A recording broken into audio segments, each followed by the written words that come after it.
हो गई है।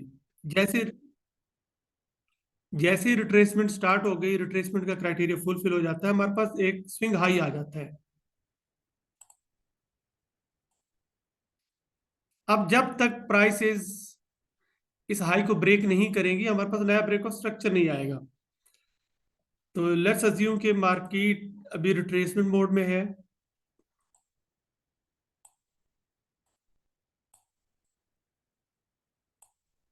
मार्केट कुछ ऐसे रिट्रेस कर रही है, उसके बाद मार्केट दोबारा कोई इसका डिमांड का या फिर वैल्यू गैप का कोई भी जोन होता है उसको टैप करती है। उसके बाद मार्केट अपने मोमेंटम को कंटिन्यू करती है और एक ब्रेक ऑफ स्ट्रक्चर कर देती है।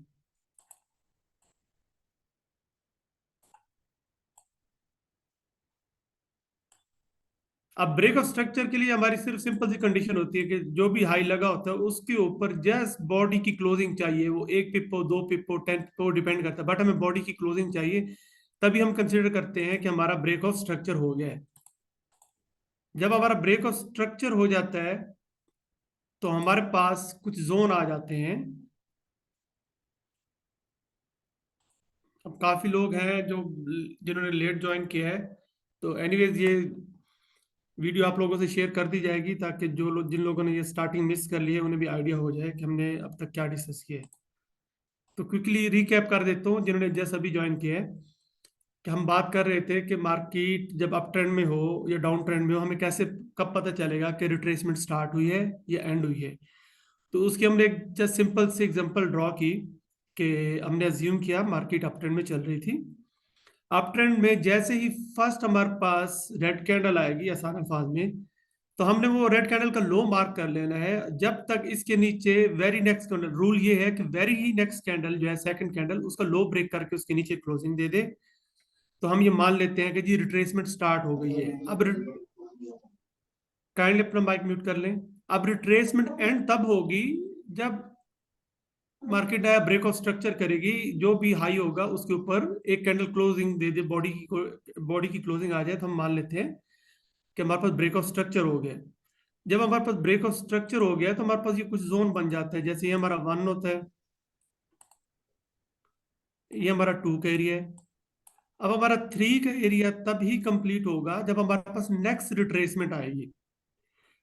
बट अब क्योंकि हमारे पास ब्रेक ऑफ स्ट्रक्चर हो चुका है, तो जो इंपॉर्टेंट चीज है जिसे आपने गौर से सुनना भी है और देखना भी है कि हम इस स्ट्रेटजी को कैसे प्ले करेंगे। जैसे ही हमारे पास ब्रेक ऑफ स्ट्रक्चर आ जाएगा, हमारे पास दो जोन आ जाएंगे जहां से हमने बाइंग की अपॉर्चुनिटीज देखनी है। पहला जोन 1 का है जहां से रिट्रेसमेंट स्टार्ट हुई। दूसरा जोन है 2 का। 2 की कंफर्मेशन हमें कैसे आई, क्योंकि हमारे पास ब्रेक ऑफ स्ट्रक्चर हो गया तो हमारे पास ये लेवल 2 भी कंफर्म हो गया। अब हमने इनकी मार्किंग कैसे करनी है वो इंपॉर्टेंट है। हमने ये करना है, लास्ट हमारी ग्रीन कैंडल थी, काइंडली अपने माइक को म्यूट करें। हमारी जो लास्ट ग्रीन कैंडल थी उसकी ओपनिंग प्राइस, उसकी क्लोजिंग प्राइस से लेके उसके आगे जो भी हाईएस्ट पॉइंट होगा, लाइक हमारे सामने जो वेरी नेक्स्ट कैंडल है वो रेड कैंडल है। इसकी वीक जो है प्रीवियस कैंडल से आई है, तो ये पूरा जोन हमने ऐसे करके ड्रॉ कर लेना है, क्योंकि जोन्स की अलाइनमेंट बहुत जरूरी है। अक्सर लोग इसी चीज में गलती करते हैं, वो कहते हैं जी हमने बाय किया वो सेल हो गई। काइंडली अपने माइक म्यूट कर ले ताकि बाकी लोग भी सुन सके मुझे। ये हमारा था लेवल 1। और लेवल 2 की मार्किंग हम कैसे करेंगे? अभी दो रह गए इसके, काइंडली दनियाल साहब अगर आप म्यूट कर लें, नहीं तो मुझे मजबूरन आपको म्यूट करना पड़ेगा।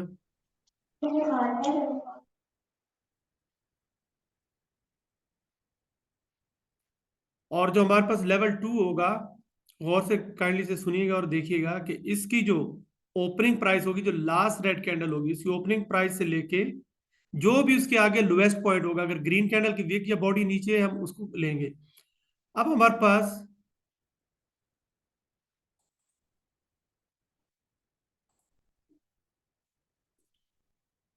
ये दो एरियाज हैं कि जहां से हमने सिर्फ बाइंग ही देखनी है। अभी जितना एरिया है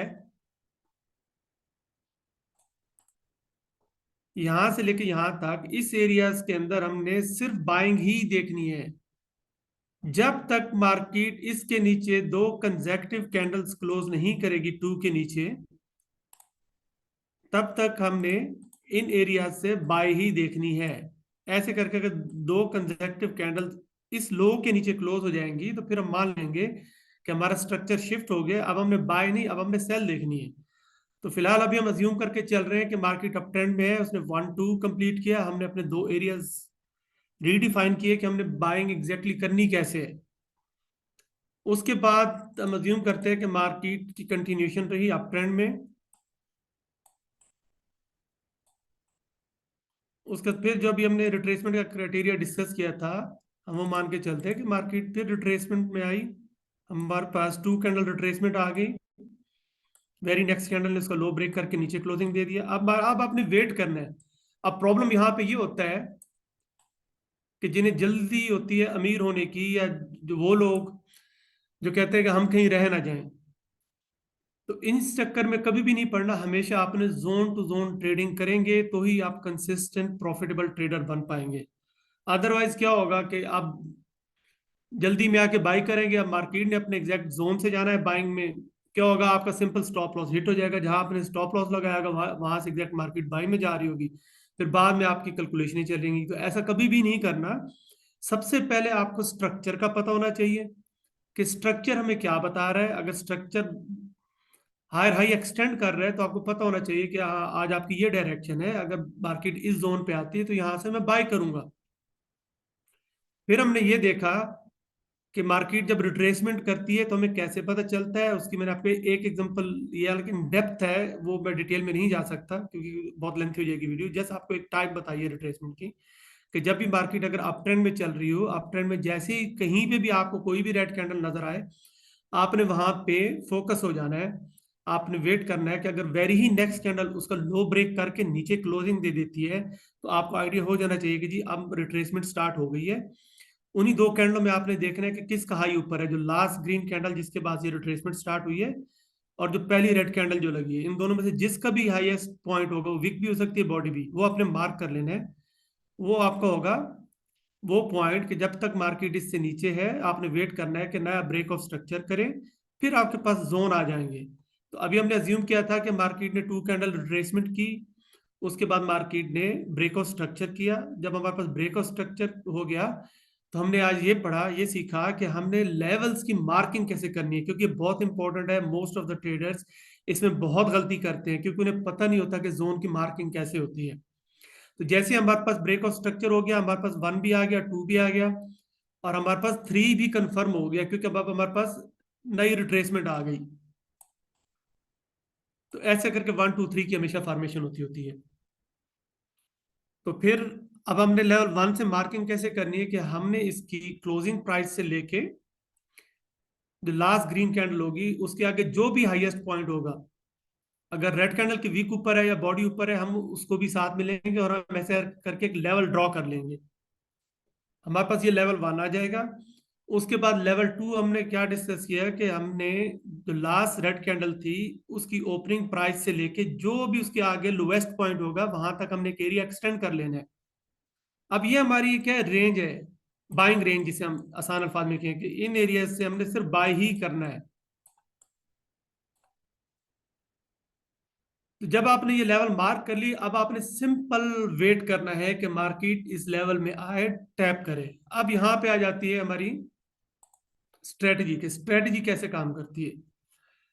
स्ट्रेटजी से पहले मैं जस्ट आपको एक छोटा सा एक पॉइंट समझा देता हूं कि जब हम इन जोन्स की मार्किंग कर लेते हैं, हमने इनके अंदर देखनी होती है आसान अल्फाज में, कोई ऑर्डर ब्लॉक आ रहा हो, कोई फेयर वैल्यू गैप आ रहा हो, या कोई मिटिगेशन ब्लॉक हो।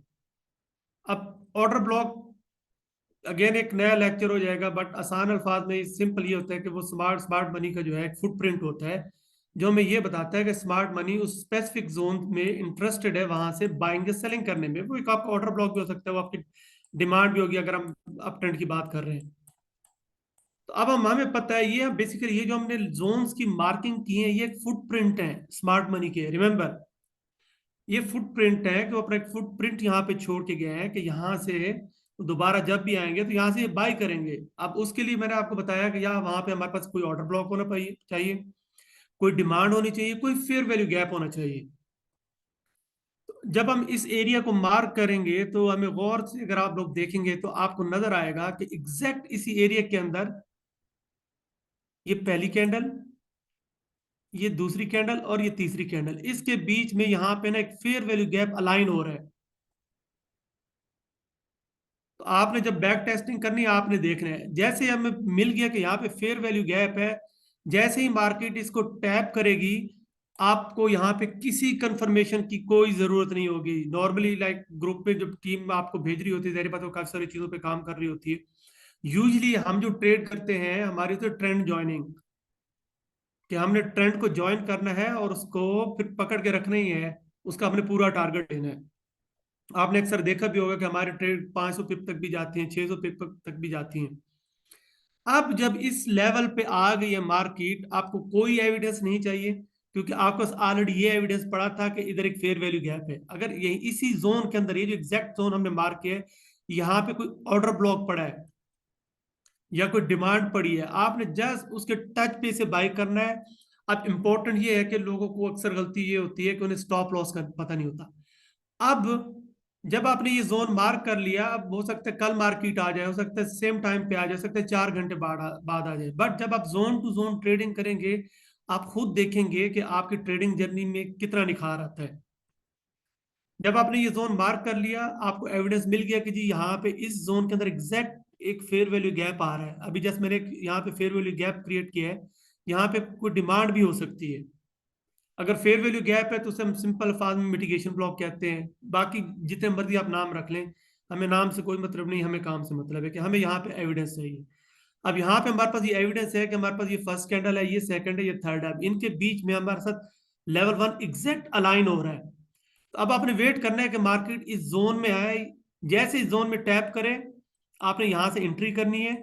उससे पहले, एंट्री करने से पहले, सबसे पहले तो आपको ये पता होना चाहिए, जब आपने जोन निकाल लिया, एविडेंस आपके सामने पड़ा है, आपका स्टॉप लॉस कहाँ होगा। सबसे इंपॉर्टेंट पॉइंट ये है, क्योंकि ट्रेड तो बंदा कहीं से भी कर सकता है, लेकिन अगर आपको स्टॉप लॉस को नहीं पता हो तो फिर अकाउंट वॉश ही होते हैं या फिर वो तुक्का होता है कि चल गई तो चल गई।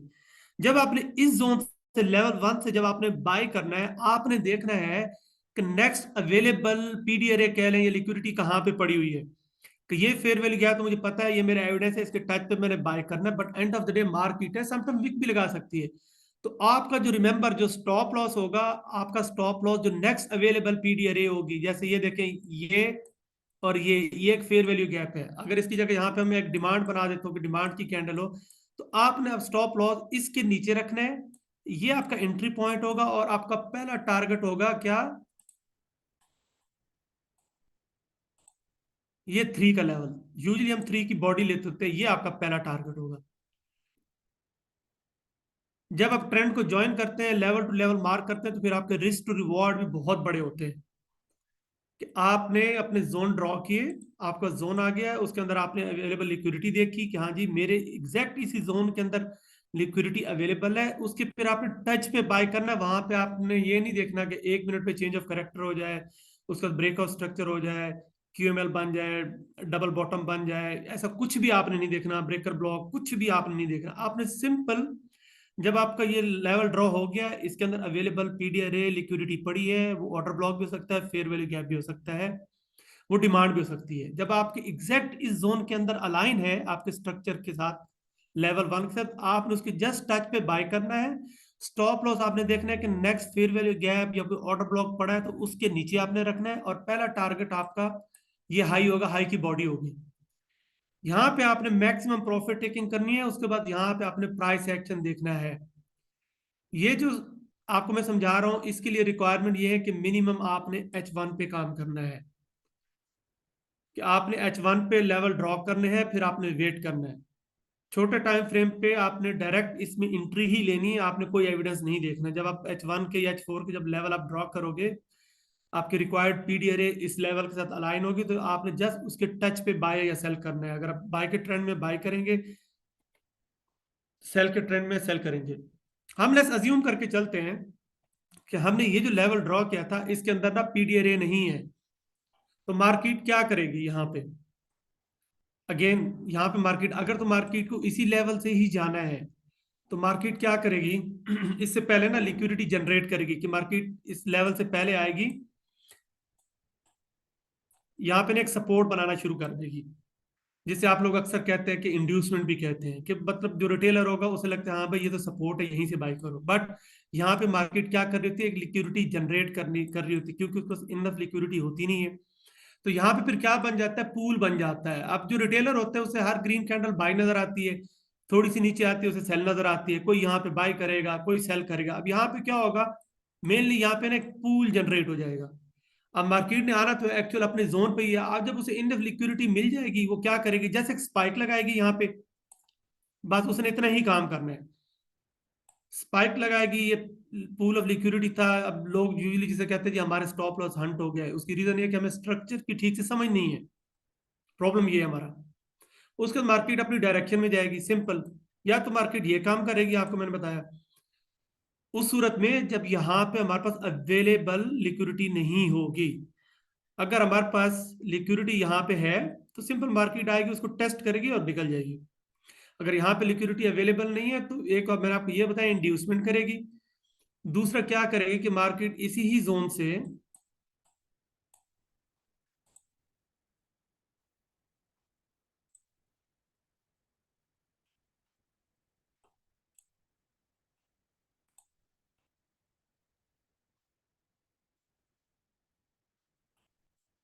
लोग काफी लेट ज्वाइन कर रहे हैं, एनीवेज।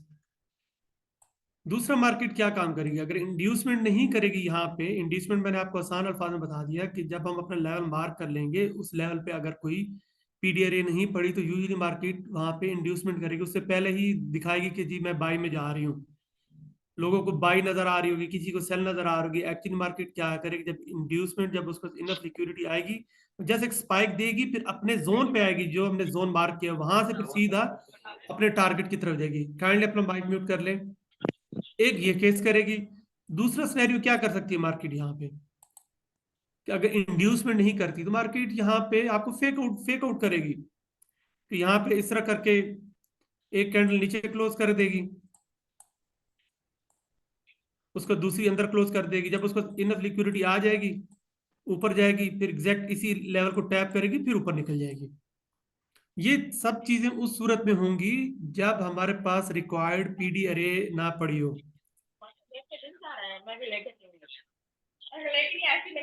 काइंडली 3 4 5 अपना माइक म्यूट कर लें। और दूसरा, फॉर एन इंस्टेंस कि यहाँ पे लिक्विडिटी नहीं थी, मार्केट समटाइम्स डीप करेक्शन भी कर सकती है, तो उसके लिए भी हमारे पास लेवल 2 अवेलेबल होगा। अब हमने लेवल 2 में भी वही चीज देखनी है कि यहाँ पे हमारे पास या तो ऑर्डर ब्लॉक पड़ा हो। 3 4 5 काइंडली म्यूट करें, नहीं तो मुझे मजबूरन आपको म्यूट करना पड़ेगा। दूसरा हमारे पास पड़ा है ये लेवल 2। अब यहाँ पे हम एग्जैक्ट सेम वही चीज देखेंगे कि यहाँ पे कोई डिमांड हो या कोई फेयर वैल्यू गैप पड़ा हो, तो मार्केट जस्ट जस्ट क्या करेगी? आएगी उस लेवल को जस्ट टच करेगी और उसके बाद सीधा अपने 3 की टारगेट की तरफ चली जाएगी। तो यहाँ पे भी रूल सेम यही अप्लाई होगा कि यहाँ पे अगर आप देख रहे हैं कि मार्केट डीप करेक्शन कर रही है, आपने अपने इस लेवल का वेट करना है। आपको ऑलरेडी एविडेंस है कि यहाँ पे मेरे पास या तो कोई ऑर्डर ब्लॉक पड़ा है या कोई फेयर वैल्यू गैप है। आपने जस्ट उसके टच पे बाय, और साथ ही आपको पता होना चाहिए कि स्टॉप लॉस मेरा कहाँ होना है। तो आपने देखना है नेक्स्ट पीडी एरिया कहाँ पे पड़ी है, कोई फेयर वैल्यू गैप पड़ा हो, कोई ऑर्डर ब्लॉक, उसके नीचे आपका स्टॉप लॉस होगा और आपने टारगेट क्या करना है? 3। अब ये जो मैंने आपको पहले ये जो स्ट्रेटेजी समझाई है, इसको हम थोड़ा सा चार्ट पे प्रैक्टिस कर लेते हैं, देख लेते हैं, फिर उसके बाद मैं आपको दूसरी स्ट्रेटेजी की तरफ लेके जाऊंगा जो कि प्योरली कैंडल स्टिक पैटर्न पे होगी। लेकिन वो भी, उसका रूल भी यही होगा कि हमने उसे अप्लाई इन्हीं जोन में करना है कि हायर टाइम फ्रेम की कोई फेयर वैल्यू गैप हो, कोई ऑर्डर ब्लॉक हो, कोई सप्लाई हो, कोई डिमांड हो, जब मार्केट वहां पे आए तो वहां से हमने बाय या सेल कैसे करना है।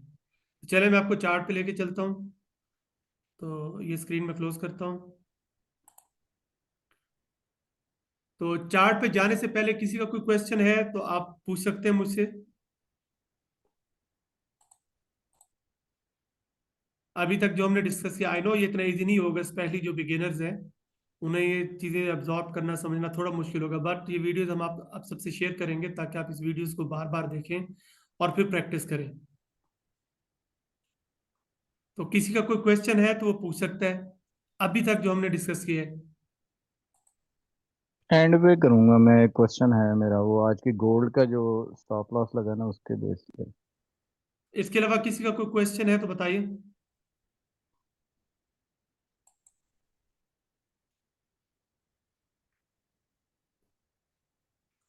अगर किसी का कोई क्वेश्चन नहीं है तो हम फिर सीधा चार्ट पे चलते हैं।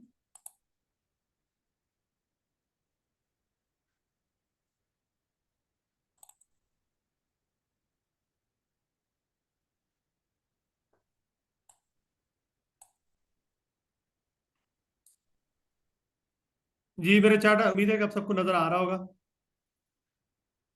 जी आ गया। तो चले, जैसे मैंने आपसे कहा कि ये जो मैंने आपको स्ट्रेटजी या मेथड जो बताया है, आपने हमेशा इसे बड़े टाइम फ्रेम पे ही प्ले करना है। छोटे टाइम फ्रेम पे आप स्कैल्पिंग तो कर सकते हो, लेकिन उसमें क्या होता है कि प्राइस एक्शन बहुत ज्यादा चॉपी होता है। तो यूजली लाइक मैं अगर आपको अपनी पर्सनल एग्जांपल दूं तो मैं जब भी डेली अगर फॉर एग्जांपल मुझे ट्रेड करनी भी हो तो मैं हमेशा डे से स्टार्ट करता हूँ कि मेरे डे के जो स्ट्रक्चर के लेवल है कहाँ कहाँ पे पड़े हैं। फॉर एग्जांपल अगर हम डे से हम स्टार्ट करते हैं, अभी मैंने आपको कुछ रिट्रेसमेंट के क्राइटेरिया भी बताए थे कि मार्केट जो है अगर टू कैंडल रिट्रेसमेंट आपको मैंने ऑलरेडी बता दी थी, सेम ऐसे ही मार्केट अगर अप ट्रेंड में जा रही हो, अप ट्रेंड में अगर आपको इनगल्फ मिल जाए, रेड कैंडल मिल जाए, तो वो भी हमारी हम कंसिडर कर लेते होते हैं कि जी रिट्रेसमेंट स्टार्ट हो चुकी है। तो सबसे पहले हम कुछ जोन अलाइन करते हैं। फॉर एग्जांपल ये मैं डे का लेवल पे आता हूँ, डे के अगर अब डे का मैं रीसेंट या लास्ट जोन देखूं, बल्कि अगर हम थोड़ा और पीछे जाएं, थोड़ी सी स्ट्रक्चर मैपिंग साथ साथ कर लेते हैं।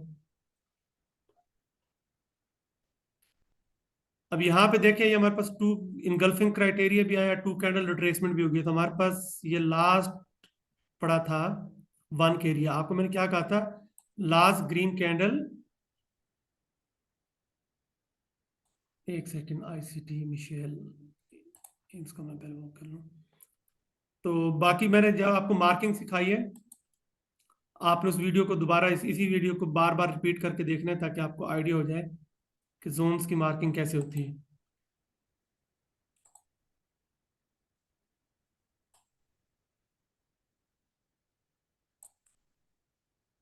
हमारे पास ये एक डे का लेवल है, उसके बाद हमारे पास रीसेंट स्ट्रक्चर के अंदर डे का ये लेवल है।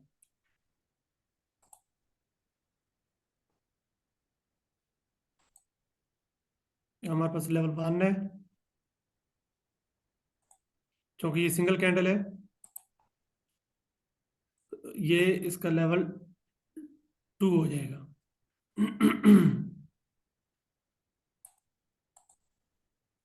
ये हमारे पास क्या है, डे पे। तो हम फोर एच पे जाते हैं। ये फोर एच पे हमारे पास,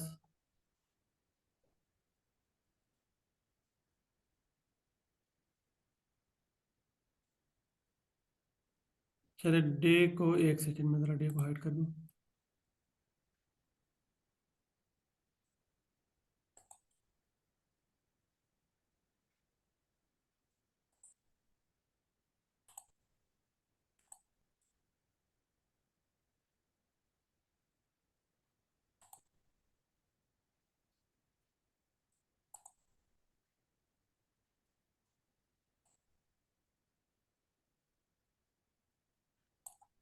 उसके बाद हम एच फोर पे आ जाते हैं।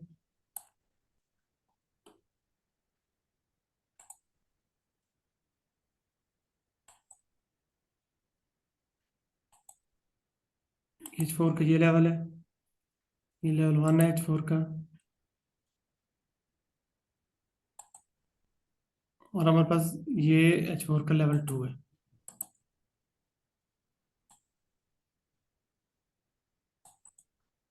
उसके बाद हम एच वन पे आ जाते हैं।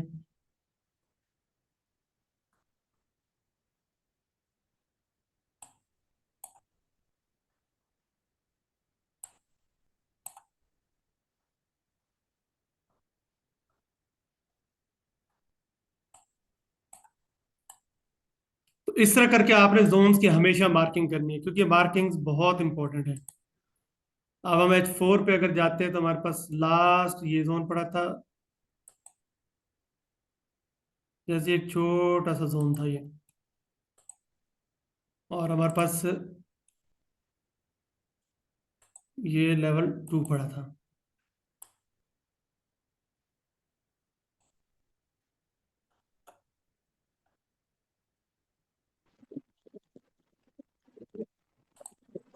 अब यहाँ पे देखें, एक पॉइंट को समझने की कोशिश करनी है। एक्चुअली ये कॉन्सेप्ट बहुत बड़ा है। सॉरी, क्या क्वेश्चन है?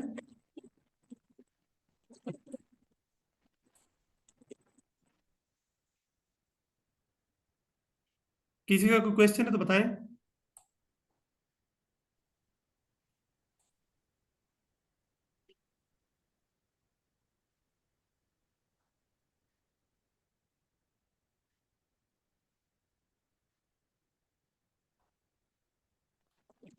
अच्छा, ये देखें, जैसे अभी मैं आपको बता रहा था कि हमारे पास ये लास्ट ब्रेक ऑफ स्ट्रक्चर था। अब ब्रेक ऑफ स्ट्रक्चर के बाद अगर यहाँ पे देखें तो हमारे पास कोई फेयर वैल्यू गैप नहीं था। ये लास्ट ब्रेक ऑफ स्ट्रक्चर के बाद अगर आप देखें तो मार्केट, जैसे मैंने आपको अर्लियर एक्सप्लेन किया, कि मार्केट वहां पे क्या करेगी कि 2 से 3 मेथड करेगी, कि या तो लेवल से पहले इंड्यूसमेंट करेगी, या उससे नीचे जाएगी, नेक्स्ट अवेलेबल लिक्विडिटी तक जाएगी, उसके बाद क्लोजिंग वापस आके अंदर देगी, और उसके बाद अपने रिक्वायर्ड टारगेट की तरफ चली जाएगी। अब ये क्योंकि इतना डीप कॉन्सेप्ट है, ये मैं एक वीडियो के अंदर तो फॉर श्योर कवर नहीं कर पाऊंगा, बट क्योंकि मैं आपको बेसिक तरीका बता रहा था कि आपने एंट्रीज कैसे प्लान करनी होती हैं, कि आपने हमेशा मिनिमम आपकी रिक्वायरमेंट H1 होनी चाहिए, H1 का स्ट्रक्चर मैपिंग करें, 1 का लेवल आपको एग्जैक्ट निकालना आना चाहिए, 2 का आना चाहिए। जब आप ये लेवल निकालना सीख लेंगे तो आपको आइडिया हो जाएगा कि आपने अपनी एंट्री कैसे प्लान करनी है। अब इसके अंदर बहुत सारी चीजें ऐसी होती हैं कि अगर छोटे टाइम फ्रेम पे मार्केट अपना ऊपर से स्ट्रक्चर शिफ्ट कर जाए, तो जो उससे बड़ा जो स्ट्रक्चर होता है वहां से डायरेक्ट बाइंग नहीं होती, वहां पे उन उसमें जाऊंगा तो फिर वो एक बहुत लंबा कोर्स है जो कि 1 दिन 2 दिन का नहीं है, वो हफ्तों की बात है। तो अभी जस्ट आपको एक सिंपल वे में, आसान अल्फाज में ये स्ट्रेटजी समझाने की कोशिश कर रहा था, कि एक मेथड ये भी है कि आपने स्ट्रक्चर मैप करना है H1 का, H4 का, बे का, उसके अंदर आपने एग्जैक्ट पिन पॉइंट अपने वो लेवल मार्क करने हैं, उनके अंदर आपने देखना है कि अवेलेबल पीडीआरए कहाँ पे पड़ी है, ऑर्डर ब्लॉक भी हो सकता है, फेयर वैल्यू गैप भी हो सकता है, तो आपने जस्ट उसके टच पे फिर एंट्री लेनी है। सिमिलरली इसी को अगर आप इंट्राडे में करना चाहते हैं या स्कैल्पिंग के तौर पे करना चाहते हैं, तो उसमें क्या होगा कि प्राइस एक्शन ना आपका बहुत ज्यादा चॉपी होगा। जब प्राइस एक्शन बहुत ज्यादा चॉपी होगा तो उसमें फिर आपको ठीक से समझ नहीं आएगी, क्योंकि छोटे टाइम फ्रेम पे आपको पता है कि दोनों साइड में मार्केट जो है स्ट्रक्चर शिफ्ट कर रही होती है, बट हमने हमेशा प्रायोरिटी देनी है कि बड़ा टाइम फ्रेम हमें क्या बता रहा है। अगर हमें बड़े टाइम फ्रेम का आइडिया जब हो जाएगा तो फिर हमारे लिए कोई कोई भी प्रॉब्लम नहीं होगी। आप देखें, एक छोटी सी एग्जांपल यहाँ पे मैं आपको दिखाता हूँ। ये देखें, यहाँ पे हमारे पास ये ब्रेक ऑफ स्ट्रक्चर हुआ है, ये हमारे पास ये रिट्रेसमेंट आई, ये इस पॉइंट को गौर से देखें, ये ब्रेक ऑफ स्ट्रक्चर हुआ। उसके बाद हमने कहा था कि हमने लेवल की मार्किंग कैसे करनी है, वो देखें आप।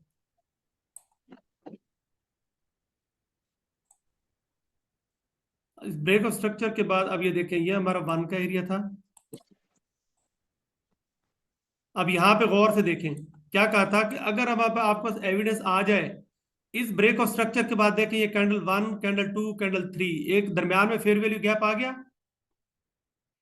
अब मार्केट ने क्या किया, क्योंकि अब हमारे ये जोन के साथ अलाइन है, उसने जस्ट उसको टैप किया है और अपने टारगेट की तरफ निकल जाए। अब वहां से इसने हाई क्या लगाया था, ब्रेक ऑफ स्ट्रक्चर करने के बाद मार्केट यहां तक गई थी, ओके, उसके बाद दोबारा वापस आई, इस एरिया को टैप किया और एग्जैक्ट वही टारगेट, बल्कि उससे भी ऊपर गई, 3 से भी ऊपर गई।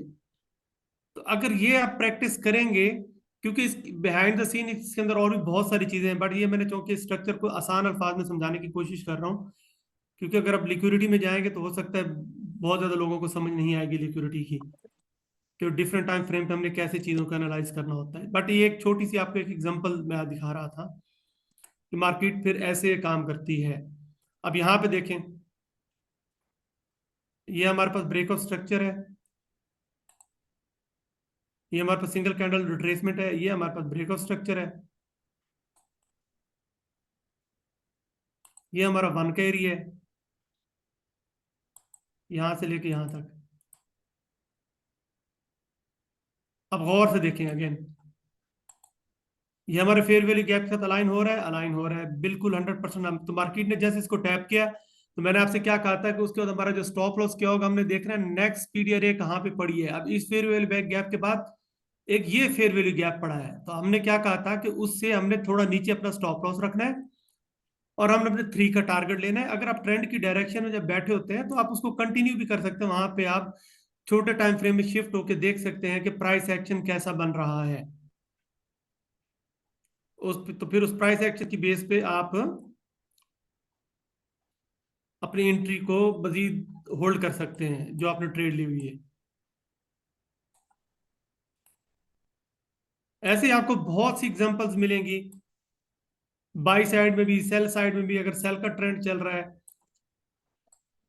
अच्छा, अब आप लोगों का कोई क्वेश्चन है, ये जो मैंने आपको मेथड बताया है, तो इससे रिलेटेड आप मुझसे पूछ सकते हैं। कोई भी आपका कोई क्वेश्चन है तो काइंडली मुझे कहें, ताकि मुझे भी पता चले कि आप लोग वाकई समझ पा रहे हैं, समझने की कोशिश कर रहे हैं। किसी का कोई क्वेश्चन? अस्सलाम वालेकुम। वालेकुम सलाम। सर मेरा एक क्वेश्चन है, वैसे ये मैं पूरा मेथड देख तो नहीं सका, थोड़ा नेट का इशू था। मुझे ज़रा ना, आपने ऑर्डर ब्लॉक का नाम ले रहे थे, काइंडली आप एक बार ऑर्डर ब्लॉक आइडेंटिफाई करना कैसे करना है बता देंगे? एक्चुअली आज का जो टॉपिक है ना, वो आइडेंटिफिकेशन का तो है नहीं कि ऑर्डर ब्लॉक या फेयर वैल्यू गैप। आज मैंने जस्ट जो ग्रुप पे कम्युनिकेट किया था कि हम आपको ना 2 मेथड देंगे, कि उन मेथड को यूज करके आप बाय या सेल कैसे कर सकते हैं। हाउएवर मैं जस्ट आपको एक सरसरी सा ऑर्डर ब्लॉक या डिमांड के बारे में जस्ट बता देता हूँ। जिन्हें नहीं पता, बेसिकली पता होना चाहिए ना कि ऑर्डर ब्लॉक या डिमांड या सप्लाई जनरेट कैसे होती है। तो चले मैं दोबारा आपको उसी स्क्रीन पे लेके चलता हूँ।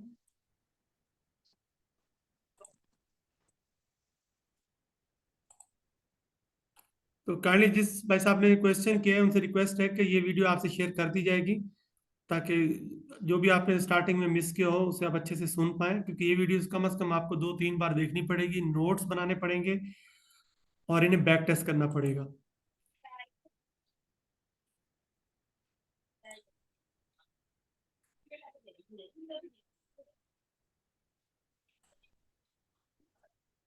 सबसे पहले ना, ऑर्डर ब्लॉक हो डिमांड हो कुछ भी हो, ये दोनों सेम ही चीजें हैं। मतलब इनमें ना अकॉर्डिंग टू मी कोई डिफरेंस नहीं होता, क्योंकि एंड ऑफ द डे ये फुटप्रिंट होता है स्मार्ट मनी का, के ये एरियाज हैं जिनके अंदर ना वो इंटरेस्टेड होती है। अब बेसिकली ये ऑर्डर ब्लॉक या डिमांड जनरेट कैसे होती है, अगर इसका मैं बता दूंगा, इवेंचुअली आपको सप्लाई की भी समझ आ जाएगी, क्योंकि वाइस वर्सा होगी। हम एग्जाम्पल लेते हैं कि एक स्पेसिफिक एरिया है, कोई भी एरिया हो सकता है, कि स्मार्ट मनी ना इंटरेस्टेड है यहां से, मैं कहता हूं कि जी $1 मिलियन की ना बाइंग करना चाहती है वो स्मार्ट मनी। कितने की? $1 मिलियन की, एक स्पेसिफिक एरिया, इस एरिया का। अब मार्केट बाई भी हो रही है, सेल भी हो रही है, भी ऊपर घूम रही है। अब जो स्मार्ट मनी है, याद रखें, वो हमारी तरह वो बस इस लेवल पे आके बाई सेल नहीं करते, वो उनका एल्गो एल्गो होता है उनका पेयर, और उनके पेंडिंग ऑर्डर्स पे वो हमेशा चलती होती हैं। ठीक है, या इमेजिन करते हैं कि 100 मिलियन की वो बाइंग करना चाहते हैं, क्योंकि उनके ऑर्डर बहुत बड़े होते हैं, उनकी क्वांटिटी। अब ये देखें, अब ये 100 मिलियन बाइंग का मतलब ये है कि वहां पे 100 मिलियन के सेलर भी होने चाहिए ना, क्योंकि ये फॉरेक्स वैसे ही काम करती है ना कि एक प्रॉफिट होगा तो दूसरे का लॉस होगा, आसान अल्फाज में, रिटेलर की लैंग्वेज में। अब ये 100 मिलियन की बाइंग करना एक टाइम पे एक ही जगह पे पॉसिबल नहीं होता।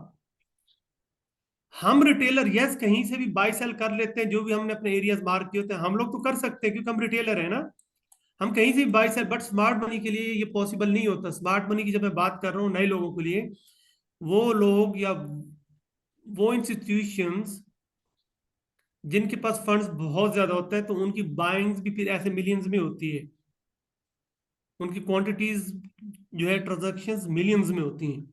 बट उनको बाइंग करने के लिए फिर उसी ही क्वांटिटी का उसी जगह उसी टाइम पे कोई सेलर भी चाहिए अगर उन्होंने बाई करना है। तो क्या होता है कि ऐसा पॉसिबल नहीं होता कि फॉर इंस्टेंस मार्केट आती है, इस लेवल पे आती है, इस लेवल पे उनका ऑर्डर ट्रिगर होता है 10 मिलियन का। अब समझने की कोशिश करनी इस पॉइंट को, कितने मिलियन का? 10 मिलियन का, क्योंकि अब यहाँ पे कोई है ही नहीं सेलर कि जो 100 मिलियन की यहाँ से सेल करे। क्या होगा, उनका ऑर्डर ट्रिगर होगा, मार्केट ऐसे ऊपर जाएगी। अब इसको अगर मैं थोड़ा सा साथ साथ ड्रॉ भी करता जाऊं कि फॉर एग्जांपल मार्केट ऐसे आ रही थी, रिट्रेस करते हुए आ रही थी। अब ये वो पॉइंट है जहां पे ये ऑर्डर ट्रिगर हुआ है। जब ये ऑर्डर ट्रिगर हुआ है, जाहिर बात 100 मिलियन का तो नहीं है, बट क्या हुआ कि 10 मिलियन की क्वांटिटी मैच हुई, ऑर्डर ट्रिगर हुआ, मार्केट ने यहां से पंप किया। ठीक है, तो ऐसे करके क्या हुआ कि यहाँ पे अब ऑर्डर जनरेट हो रहे हैं, जिसे हम कहते होते हैं डिमांड जनरेट हुई, क्योंकि यहाँ पे एक अच्छी भली तगड़ी पार्टी बैठी थी जिसे कुछ ऑर्डर मिल गए, कुछ ऐसे सेलर मिले जो कि विलिंग थे इस प्राइस पे, उनका ऑर्डर की क्वांटिटी आपस में मैच हुई। तो मार्केट के अंदर क्या हुआ, एक मोमेंटम आया।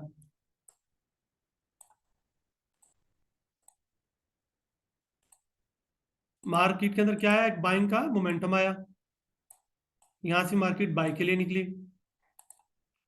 उसके बाद फिर मार्केट ऐसे बाई सेल होते होते दोबारा फिर, जाहिर बात है बाहर जगह से तो बाई नहीं होगा ना, कुछ कहीं पे सेल भी होगा, कहीं पे सेलर भी हावी होंगे, मार्केट फिर नीचे आती है, कुछ ऐसे करके। एक बार उन्हें 30 मिलियन के और ऑर्डर मिल जाते हैं। अब जब 30 मिलियन के जैसे ऑर्डर मिलेंगे, अगेन मार्केट के अंदर एक पंप आएगा। वो कैसे आएगा, वो ऐसे आएगा कि मार्केट पहले ऊपर को जा रही थी ऐसे करके, फिर मार्केट क्या हुआ, रिट्रेस करने आए। इस स्पेसिफिक एरिया में जैसी मार्केट आई, मार्केट के अंदर एक मोमेंटम आया और मार्केट ऐसे करके ऊपर जाती गई। तो जब मार्केट किसी स्पेसिफिक एरिया से, किसी स्पेसिफिक जोन से जब रिजेक्शन लेती है, तो वो एरिया हमारा बन जाता है ऑर्डर ब्लॉक का, बन जाता है, या अगर बाय के ट्रेंड में बैठे तो हमारी डिमांड का एरिया भी बन जाता है। अब सम टाइम ऐसे होता है कि वो एरिया काम करते भी हैं, सम टाइम एरिया काम भी नहीं करते, बट वो एक अलग डिस्कशन है, आज वो हमारा टॉपिक नहीं है। कि सम टाइम आप देखेंगे कि अच्छी डिमांड थी, बट क्या हुआ कि वहां से मार्केट ने रिस्पॉन्स ही नहीं दी, या तो उसको स्वीप कर दिया या उसके नीचे स्ट्रक्चर शिफ्ट कर दिया। उसके पीछे डिफरेंट रीजंस होती हैं लिक्विडिटी की, तो वो हम किसी और दिन डिस्कस करेंगे। तो जस्ट आपको ये समझाने की कोशिश कर रहा था कि डिमांड कैसे जनरेट होती है, कि स्मार्ट मनी कैसे पेंडिंग ऑर्डर होते हैं, जहां पे उनकी ऑर्डर की क्वांटिटी मैच होती है, वो 10 मिलियन की हो जाए, 20 मिलियन की हो जाए, मार्केट को पुश आता है, दरम्यान में फिर किसी के पेंडिंग ऑर्डर होते हैं, ऐसे जाती है। तो जब तक मार्केट के ये स्मार्ट मनी की ऑर्डर कंप्लीट नहीं होंगे ना, रिमेंबर, मार्केट बार बार आएगी उस एरिया के अंदर, उसको टैप करेगी, फिर जाएगी। जब उसके पास ऑर्डर कंप्लीट हो जाएंगे, फिर वो काबू नहीं आएगी। अब वो एरिया किसी काम का नहीं रहता, लोग इस चीज में मार खा जाते हैं, उन्हें लगता है कि इधर से 2-3 बार गई है, चौथी बार भी जाएगी। तो हर बार ऐसे नहीं होता, सम टाइम ऐसे भी होता है, नीचे वीक भी लग सकती है, फेक आउट भी हो सकता है, उसके बाद ऊपर जा सकती है। ये अगर मोमेंटम ऊपर से सेल में शिफ्ट है, तो जहां पे आके फिर मार्केट अपना मजीद अपना स्ट्रक्चर को कंटिन्यू करेगी सेल वाली साइड पे। तो अब आप मुझे बताएं, आपको डिमांड की समझ आए कि डिमांड कैसे जनरेट होती है? जी सर। तो जस्ट आपके लिए मैं दोबारा से इस प्रोसेस को रिपीट कर देता हूँ दोबारा, काइंडली आप इन वीडियोस को गौर से देखें, तभी आपको समझ आएगी। रिट्रेसमेंट के बहुत सारे क्राइटेरिया हैं, बट यहाँ पे जस्ट मैंने सिंपल एक ही क्राइटेरिया आपको बताया है। बस इस एक क्राइटेरिया की अगर आपको समझ आ गई, आपको जोन की मार्किंग करने आ गई, तो you are good to go. हमने ये डिस्कस किया था कि अगर मार्केट अप ट्रेंड में चल रही हो, हमें कैसे पता चलेगा कि मार्केट अब रिट्रेस कर रही है, या हमें कैसे पता चलेगा कि जी रिट्रेसमेंट एंड हो गई है। तो उसका सिंपल सा रूल है, एक रूल जस्ट मैं आपको बता रहा हूँ कि मार्केट जब अप ट्रेंड में जा रही हो, जैसे ही आपके पास फर्स्ट रेड कैंडल लगे, उसका आपने लो मार्क कर लेना है, जो भी उसका लो हो। फिर आपने वेट करना है कि उसका लो ब्रेक हो जाए वेरी नेक्स्ट कैंडल से। रिमेंबर, वेरी नेक्स्ट कैंडल से। अगर वेरी नेक्स्ट कैंडल भी रेड बन जाती है, आपको पता चल जाना चाहिए कि जी अब मेरी रिट्रेसमेंट स्टार्ट हो गई। जब ये 2 कैंडल रिट्रेसमेंट आ जाती है तो आपका हाई भी कंफर्म हो जाता है। हाई इनमें से जो भी हाईएस्ट पॉइंट होगा लास्ट ग्रीन कैंडल की वीक या उसके बाद जो रेड कैंडल की वीक का बॉडी, इनमें से जिसका भी हाईएस्ट पॉइंट होगा इंक्लूडिंग वीक, वो हमारा हाई कंसिडर होगा और उसे हम 1 का एरिया कहते हैं। अब हमारी ये रिट्रेसमेंट एंड तब होगी जब हमारे पास नया ब्रेक ऑफ स्ट्रक्चर होगा। मार्केट इस हाई के ऊपर 2 पिप भी अगर ऊपर क्लोजिंग दे देती है, बॉडी की क्लोजिंग अगर आ जाती है, तो हम कंसिडर कर लेते हैं कि ये ब्रेक ऑफ स्ट्रक्चर हो गया है। ठीक है बॉस, जिसे आप बोलते हो। जब हमारे पास ब्रेक ऑफ स्ट्रक्चर हो गया है तो हमारे पास 2 लेवल वेरी क्लियर हो जाते हैं कि हमारे पास 1 भी आ गया, 2 भी आ गया। अब हमारे पास 3 तब कंफर्म होगा, सेम वही फार्मूला के रिट्रेसमेंट की जितनी भी टाइप्स है उनमें से कोई भी एक टाइप यहाँ पे अप्लाई हो जाती है। Single candle, 2 candle, multiple candle, bars inside bars, कुछ भी। जैसे ही हमारे पास वो आ जाती है हमारे पास 3 भी कंफर्म हो जाता है। तो अब हमारे पास 1 भी आ गया, 2 भी आ गया, 3 भी आ गया। अब हमारे पास बाइंग के ना सिर्फ ये 2 जोन है मेनली, कि अगर हमने बाइंग देखनी है या लेवल 1 से देखेंगे या लेवल 2 से। अब जो जो ट्रेडर्स होते हैं, जो रिटेलर्स होते हैं हमारे जैसे, वो अक्सर ये गलती करते हैं कि उन्हें ना एरियाज की मार्किंग करनी नहीं आती, जिसकी वजह से वो मार खाते हैं। तो मैंने आज सबसे पहले जो चीज आप लोगों को बताई वो ये थी कि जैसे हमारे पास 1 2 3 आ जाता है या 1 2 के बाद ब्रेक ऑफ स्ट्रक्चर हो जाता है तो हमारे पास 1 और 2 का लेवल वैलिड हो जाता है, रेडी होता है। ये हमने ये देखना है कि हमारे पास जो लास्ट ग्रीन कैंडल थी उसकी क्लोजिंग प्राइस से लेके उसके आगे जो भी हाईएस्ट पॉइंट होगा, वो ग्रीन कैंडल सेल्फ का भी हो सकता है, वो रेड कैंडल का भी हो सकता है। इन दोनों में से जिसका भी हाईएस्ट पॉइंट होगा वहां तक हमने एक बॉक्स ड्रॉ करके आगे एक्सटेंड कर देना है। ये हमारे पास 1 का लेवल हो जाएगा। 2 का लेवल हमने कहा था कि जो लास्ट रेड कैंडल होगी जिसकी बॉडी सबसे नीचे क्लोज होगी, उसकी ओपनिंग प्राइस से लेके उससे वेरी नेक्स्ट कैंडल तक का जो भी इन दोनों में से जिसका भी लोएस्ट पॉइंट होगा, वो बॉडी भी हो सकती है, विक भी हो सकती है, वो आपने पूरा ले लेना है। वो आपने बॉक्स डाल के, रेक्टेंगल डाल के आगे एक्सटेंड कर देना है। फिर उसके बाद हमने डिस्कस किया कि जब हम ये दो लेवल प्रिसाइज मार्क कर लेते हैं, हमारे लिए इंपॉर्टेंट क्या है, हमने देखना है कि इसके अंदर हमारे पास एविडेंस होना चाहिए। अगर तो एग्जैक्ट इस कॉन्टेक्स्ट एरिया के अंदर वो एविडेंस है तो हम इसके टच पे बाई करेंगे। और स्टॉप लॉस हम नेक्स्ट जो पीडीआर होगी, fair value gap order block, उससे नीचे रखेंगे और जो मार्केट हाई बना के आई होगी वो हमारा टारगेट होगा 3 का। अब हमने ये एक एग्जांपल यहाँ पे ड्रॉ की तो हमें पता चला कि ये हमारे पास 1 था, 1 पहली कैंडल थी, ये दूसरी थी, ये तीसरी थी, इसके बीच में हमारे पास एक फेयर वैल्यू गैप आ रहा था। तो हमने ये अज्यूम किया कि ओके, जब मार्केट, अब हम अपने इस लेवल का वेट करेंगे, जब मार्केट इधर आएगी तो यहाँ पे हमें किसी टाइम फ्रेम पे भी अपने शिफ्ट नहीं होना। इनफैक्ट आपने छोटे टाइम फ्रेम पे तो फॉर श्योर शिफ्ट ही होना है, क्योंकि वहां से ही आपको पता चलेगा 1 मिनट पे या 2 मिनट पे कि मार्केट ने इस लेवल को टैप किया। वहां पे आपको और कोई कंफर्मेशन नहीं चाहिए कि यहाँ पे पिन बार बने, यहाँ पे कुछ भी बने। यस, आपने इस फेयर वैल्यू गैप या ऑर्डर ब्लॉक के टच पे एंट्री लेनी है। स्टॉप लॉस जो आपकी नेक्स्ट पीडीआर पड़ी है उससे कदरे नीचे रखना है। और पहला टारगेट वो जो 3 बना के मार्केट आई होगी उसकी बॉडी होगी, रिमेंबर। उसके बाद वहां पे आपने प्राइस एक्शन देखना है कि वहां पे अगर मजीद मार्केट अगर ब्रेक ऑफ स्ट्रक्चर कर देती है तो आप अपने ट्रेड को होल्ड करें, ट्रेल करें। ब्रेक ऑफ स्ट्रक्चर नहीं करती, मार्केट नीचे आती है, आपने मैक्सिमम प्रॉफिट बुक कर लेना है, ट्रेल करें। अगर वो आपका ट्रेलिंग हिट होता है, इट्स फाइन। अब फिर नया एविडेंस देखें।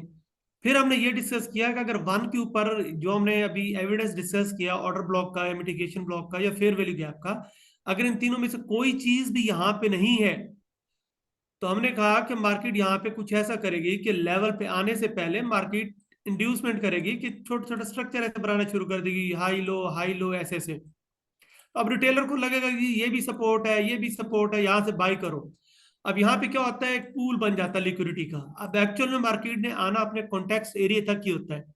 तो क्या करते हैं, यहाँ पे इंड्यूस करती है, एग्जैक्ट अपने लेवल को टैप करती है, उसका इनफ लिक्विडिटी आ जाती है, उसके बाद वो अपने लेवल की तरफ चली जाती है। या तो ये काम करेगी, अगर इंड्यूस नहीं करेगी, इंड्यूसमेंट भी यहाँ पे अगर नहीं कर रही और यहाँ पे एविडेंस भी नहीं पड़ा, रिमेंबर लेवल 1 पे, तो मार्केट क्या करेगी, मार्केट आएगी नीचे, फेक आउट करेगी।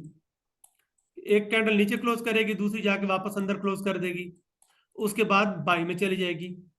वो भी उस सूरत में करेगी कि वहां पे फिर इधर नेक्स्ट अवेलेबल कोई लिक्विडिटी पड़ी हो उसको टैप करके ये सारे काम करेगी। अगर इन एरियाज में कहीं भी लिक्विडिटी नहीं है, कोई इंड्यूसमेंट नहीं कर रही, कुछ फेक आउट नहीं करेगी, तो हमारे पास जो आखिरी जोन पड़ा है वो 2 का पड़ा है।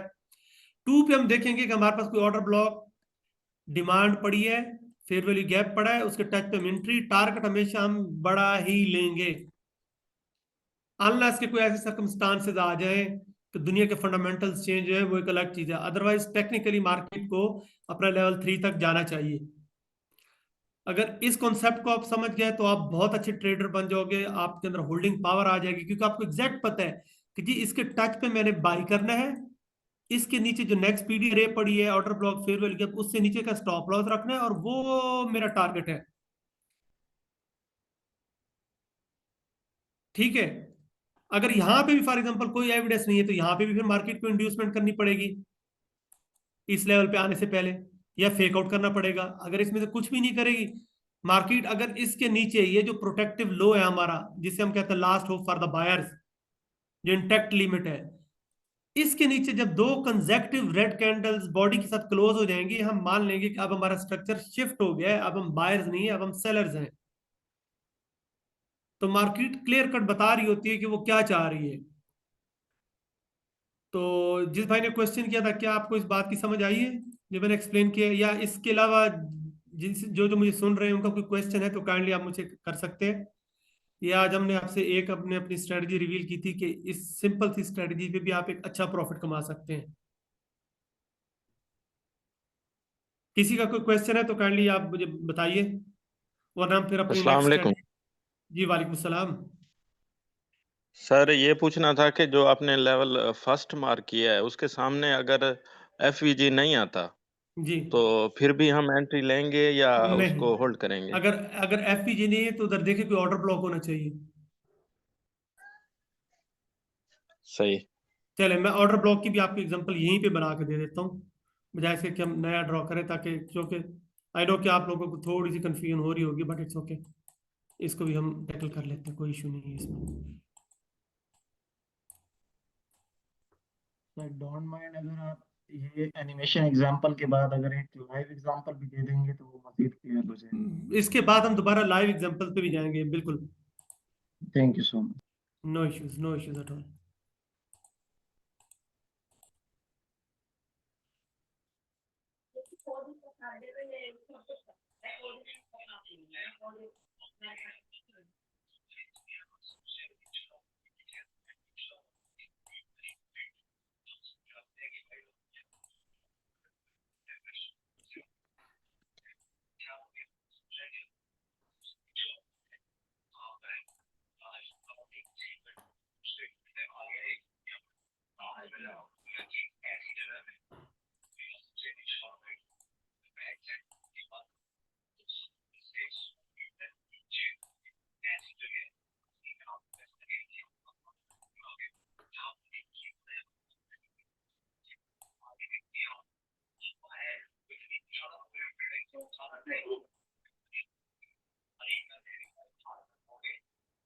अब ठीक है, ये कैंडल थोड़ी सी आगे पीछे हो रही है, बट अब चूंकि बेहतर है कि मैं चार्ट पे जब जाऊंगा तो हमारे पास ये एविडेंस पड़ा है कि for example fair value gap नहीं है, तो हमारे पास इस तरह की कोई डिमांड होनी चाहिए जो कि हमारे लेवल के साथ अलाइन होनी चाहिए। अब ये देखें, अब ये एग्जैक्ट हमारे एरिया के अंदर, अब ये फेयर वैल्यू गैप भी इधर आ रहा है और डिमांड भी आ रही थी, और स्ट्रॉन्ग हमारे पास जोन बन जाएगा। अब हमने जस्ट इसके टच पे ही एंट्री लेनी है, इसके टच पे ही हमने एंट्री लेनी है, और उसके बाद हमारा टारगेट 3 होगा। तो आई गेस कि मैं जो हूँ चार्ट पे आपको ले जाऊँ तो वो ज्यादा बेहतर होगा, और कुछ ना आपको डिमांड की एग्जांपल दिखाऊंगा कि आपने कैसे इसके अंदर ढूंढनी है ये चीजें। अच्छा ये देखें, हमारे पास एक ये सामने ही एक एग्जांपल पड़ी है।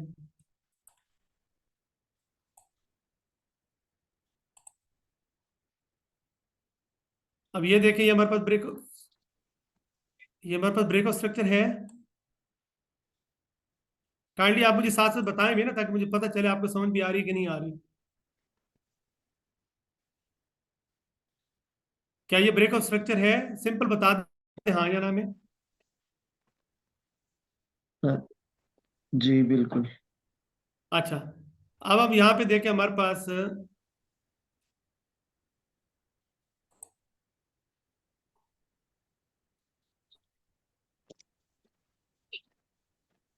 एक्चुअल में हमारे पास यहाँ से रिट्रेसमेंट स्टार्ट हुई है, ये हमारे पास एरिया है, ये हमारे पास क्या एरिया, 1 का एरिया है, ऐसे ही है। जी और हमारे पास ये क्या है, 2 का एरिया। लास्ट रेड कैंडल उसके आगे जिसकी भी वीक होगी उसको हम ले लेंगे। अब ये देखें, गौर से इस पॉइंट को देखिएगा, क्या लेवल 1 के आगे कोई फेयर वैल्यू गैप आपको नजर आ रहा है? गौर से देखिए, क्या इधर कोई फेयर वैल्यू गैप की कैंडल है? अगर मैं नहीं स्क्रीन सर, को, नहीं है। क्या लेवल 2 के अंदर हमारे पास डिमांड आ रही है? ये जी लेवल सर 2 है, आ, क्या इसके अंदर डिमांड का कुछ ना कुछ हिस्सा आ रहा है ना? जी मार्केट ने जब ब्रेकआउट स्ट्रक्चर किया, ये हमारे चौके लाइन के साथ परफेक्टली अलाइन था हमारे जोन के साथ, तो मार्केट ने क्या किया, जैसे उसको टैप किया और उसके बाद आप तो खुद देख सकते हैं कि मार्केट ने क्या किया। बिल्कुल। सेम ऐसे ही अगर ये डिमांड इधर पड़ी होती तो मार्केट ने जैसे इसका टेस्ट करना था और फिर ऊपर निकल जाना था। तो ये जो चीजें हैं ना, ये बहुत इंपॉर्टेंट होती हैं as a beginner, as a new trader, कि सबसे पहले आपको ना एरिया की जो मार्किंग है ना, अगर एरिया की मार्किंग करनी नहीं आती तो इतना इजी फिर आप लोगों के लिए नहीं होगा। तो जो ये जो मैंने आपको ये स्ट्रेटजी बताई है, अगर जस्ट आप इसको सिर्फ प्रैक्टिस करें, ओनली क्या करें, प्रैक्टिस करें, तो आप खुद देखेंगे कि आपकी जो ट्रेडिंग जर्नी है उसके अंदर बहुत डिफरेंस आ जाएगा। आप खुद देखेंगे कि बहुत ड्रास्टिक चेंज आपको नजर आएगा। इस स्ट्रेटजी में हमें टाइम में शिफ्ट होने की जरूरत है या उसी टाइम ही एंट्री लेंगे? नहीं, जाहिर बात है, आपको जाहिर बात है, अगर आप H1 पे काम कर रहे हैं तो आप जब मार्केट नीचे आ रही होगी तो सबसे पहले तो आपको 1 मिनट भी पता चलेगा ना। आपने ओके। जस्ट देखना 1 मिनट पे आके जैसे ही इसको टैप करते हैं वहां से एंट्री लें। जब आप जोन मार्क कर लेंगे ना, लेवल, उस लेवल पे आने से पहले आपको पता होना चाहिए कि इसके नीचे मेरा स्टॉप लॉस कौन सा होगा। रिमेंबर, जी वो आपको, क्योंकि जब तक आपको आपके स्टॉप लॉस का आपको नहीं पता तब तक कोई फायदा नहीं है। क्योंकि समटाइम्स लोग अक्सर इस वजह से मार्क आ जाते हैं, जी हमारा तो स्टॉप लॉस तो हिट हो गया, बट उसके बाद मार्केट तो बहुत ऊपर गई। उसकी रीजन यही होती है कि अच्छी जगह से वो एंट्री भी ले लेते हैं, बट उन्हें पता नहीं होता कि उन्होंने एग्जैक्ट स्टॉप लॉस कौन सा लगाना, टेक्निकल स्टॉप लॉस जिसे कहते हैं। तो इसके अंदर कोई फिक्स रूल नहीं है कि आपका 10 पिप का होगा, क्योंकि हम करते हैं लेवल टू लेवल। रिमेंबर, ये लेवल बेस्ड ट्रेडिंग है। उसके अंदर आपका 100 पिप का भी स्टॉप लॉस होगा, 200, मैं इमेजिन कर लेते हैं कि जी 200 पिप का भी हो सकता है, स्टिल फाइन। देखिए, जब तक आप इस स्ट्रेटजी को ना बैक टेस्ट नहीं करेंगे ना, तब तक मैं दुनिया की जितनी मर्जी आपको स्ट्रेटजी बता दूं, आपके लिए काम नहीं करेंगी।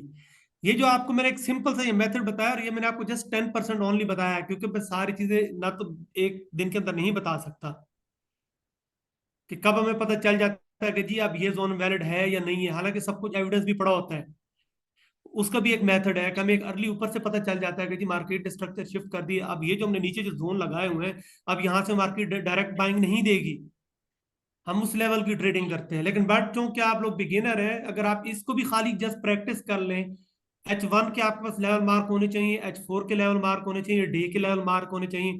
जब आप बड़े टाइम फ्रेम के लेवल्स मार्क करके उन्हें प्रैक्टिस कर लेंगे ना, तो उसके बाद आप इंट्राडे स्कैल्पिंग आप छोटे टाइम फ्रेम पे भी सेम रूल्स को फॉलो करते हुए कर सकते हैं।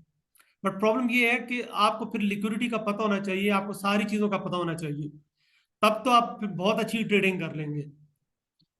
क्योंकि इसी के अंदर अगर आपको जैसे एक सिंपल अल्फाज में बता दूं, फॉर एग्जांपल मार्केट जो है, हम अज्यूम करते हैं कि मार्केट अप ट्रेंड में जा रही है, ये H4 का टाइम फ्रेम है, ठीक है, एग्जांपल है। H4 में जी हमें पता है ये हमारा 1 का लेवल है, ये 2 का लेवल है, ठीक है। मार्केट क्या है, H4 का ये 1 और 2 का है। H1 में मार्केट क्या करती है कि जाहिर बात है H1 का लेवल ऊपर पड़ा होगा, H1 में मार्केट ऐसे करके क्या कर देती है, स्ट्रक्चर शिफ्ट कर देती है नीचे को। जब छोटे टाइम फ्रेम पे स्ट्रक्चर शिफ्ट हो जाएगा ना, जो उससे बड़ा टाइम फ्रेम होगा ना, उसका जो 1 और 2 का जो लेवल होगा, ये एक रूल याद रख ले वहां से। मैं ये नहीं कह रहा कि बाई नहीं होगा, डायरेक्ट बाइंग नहीं होगी, अदरवाइज मार्केट क्या करेगी, स्ट्रक्चर शिफ्ट कर देगी नीचे को। अगर छोटे टाइम फ्रेम पे मार्केट ने नीचे को स्ट्रक्चर शिफ्ट कर दिया है, जब उससे जो बड़ा टाइम फ्रेम होगा उस पे आपको देखो इंटरडे की तो आपको मिल जाएंगे उस जोन से, क्योंकि अनमिटिगेटेड वो पड़े हैं जोन, फॉर एग्जांपल अगर अनमिटिगेटेड पड़े हैं तो वहां से आपको इंटरडे के वो मिल जाएंगे। लेकिन अगर मार्केट को दोबारा जहां से वो गिर रही है यहाँ तक, यहाँ तक जाने के लिए ना डायरेक्ट कभी भी नहीं जाएगी, याद रखिएगा। उसकी मजबूरी होगी इंड्यूसमेंट करे, स्वीप करे तब ही जाएगी, अदरवाइज क्या करेगी वो, स्ट्रक्चर शिफ्ट कर देगी। अब उसकी चले मैं आपको एक एग्जांपल बता देता हूँ। मैं आपसे कोई चार्ट फॉर एग्जांपल शेयर कर लेता हूँ, इसी को गोल्ड को देख लेते हैं या बीटीसी को देख लेते हैं। अगर एक टाइम फ्रेम बाय में चल रहा हो, उससे छोटा टाइम फ्रेम सेल में शिफ्ट हो जाए, क्योंकि उस पे ना देखे जो मैंने आपको बताया, ये मैंने आपको बताया बेसिक। अब काफी जगहों पे आपको नजर आएगा कि यहाँ पे डिमांड भी थी, फेयर वैल्यू गैप भी था, लेकिन मार्केट ने तो फिर भी यहाँ से बाई सेल नहीं दी। उसकी रीजन ये कि आपको पूरा नहीं पता। ये मैंने आपको सिंपल सिंपल बताने की कोशिश की है, आसान अल्फाज में। काइंडली अपना माइक म्यूट कर लें, आपसे रिक्वेस्ट है, इंटरप्शन हो रही है।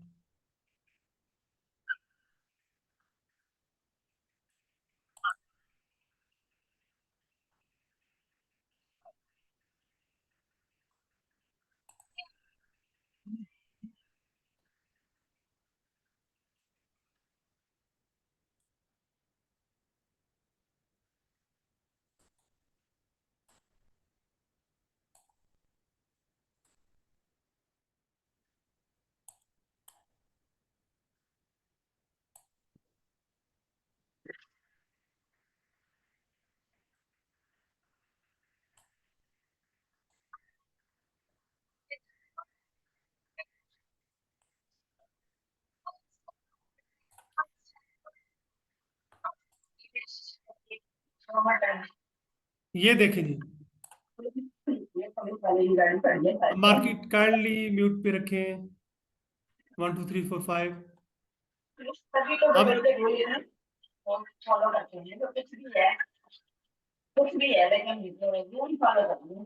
2 3 4 5 प्लीज म्यूट पे करें। अब ये देखिए, एक सिंपल सा स्ट्रक्चर है, सीधा सीधा मार्केट अप ट्रेंड में आपकी जा रही थी। ये H4 का मैंने स्ट्रक्चर निकाला हुआ है।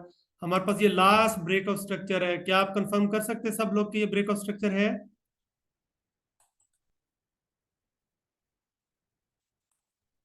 आप में से यस। कितने लोगों को लगता है कि ये ब्रेकआउट स्ट्रक्चर है? अब मेरी लाइनों पे ना जाएगी, वो टेढ़ी सीधी लग जाती है, बट ये ब्रेकआउट स्ट्रक्चर है ना। हमारे पास यस। ये इनगल्फिंग क्राइटेरिया आया हुआ है, सिंगल कैंडल, ये रिट्रेसमेंट है, ठीक है। तो ये हम इसे रिट्रेसमेंट कहते होते हैं। उसके बाद मार्केट का ये हाई था, इसको मार्केट ने क्या किया, ब्रेक कर दिया, ऐसे ही है। जी सर। तो हमारे पास वन का लेवल कौन सा आ गया, यहां से लेके यहां तक, ये हमारे पास क्या है, वन का लेवल है, ऐसे ही है। जी जी। उसका टू का ओके। लेवल यही, क्योंकि सिंगल कैंडल है, इसके नीचे मजीद कोई कैंडल नहीं है, तो ये हमारे पास क्या है, टू का लेवल है, ऐसे ही है। जी। अच्छा जी, ये क्या है, 11 जुलाई, यस। अब मैं इसको किसी और टाइम फ्रेम पे शिफ्ट करता हूँ कुछ आपको दिखाने के लिए।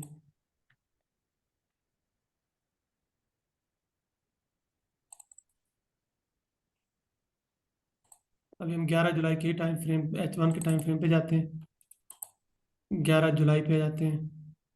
हाँ जी, एग्जैक्ट यही जोन था जी H4 का, ये ऐसे ही है। जी ये जी। हमने जोन मार्क किया हुआ था। यस।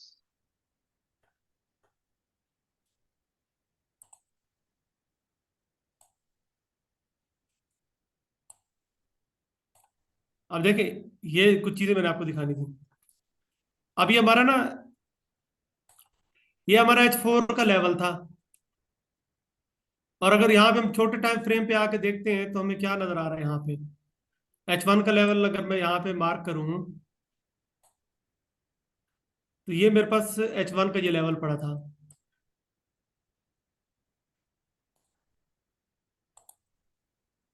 ये H1 की लास्ट रिट्रेसमेंट थी। क्या ये H1 में ब्रेकआउट स्ट्रक्चर है? जी है।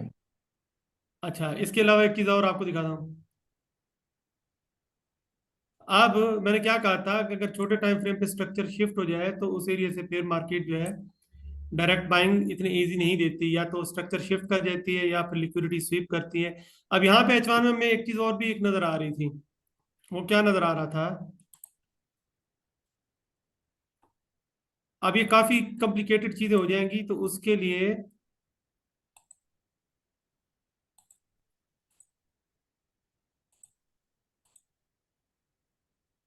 अब यहाँ पे अगर आप देखें ना, मार्केट ने एक अर्ली इंडिकेशन दे दी थी कि मार्केट मजीद जो है बाई नहीं होना चाहती।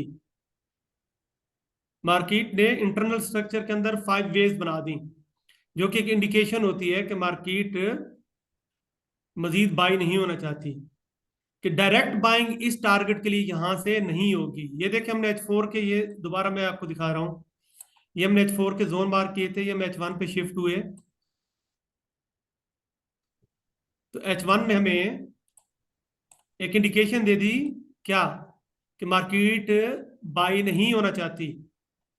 उसने इंटरनल स्ट्रक्चर में भी 5 वेज बना दी। हालांकि देखें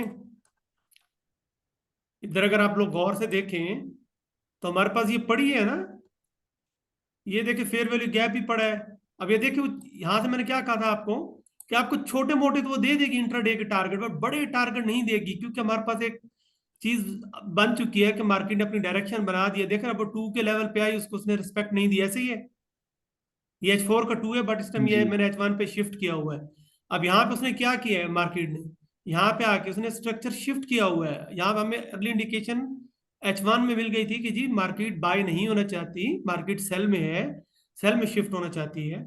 जैसे हमारे पास जब ये इंडिकेशन आ जाती है, अब देखें हमारे पास ये जो लास्ट 3 4 5 होता है, ये हमारे पास क्या बन जाता है, जब हमारे पास अर्ली इंडिकेशन, ये हमारे पास सेम वही लेवल 1 बन जाता है।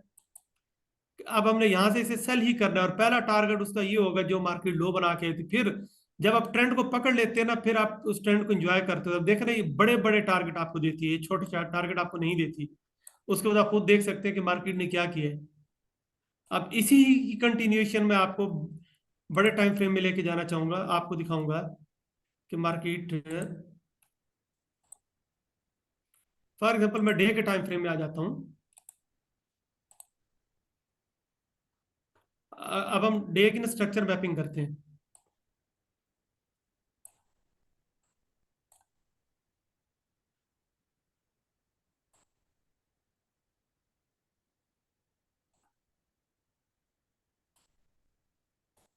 अब ये देखें ना, डे का लास्ट,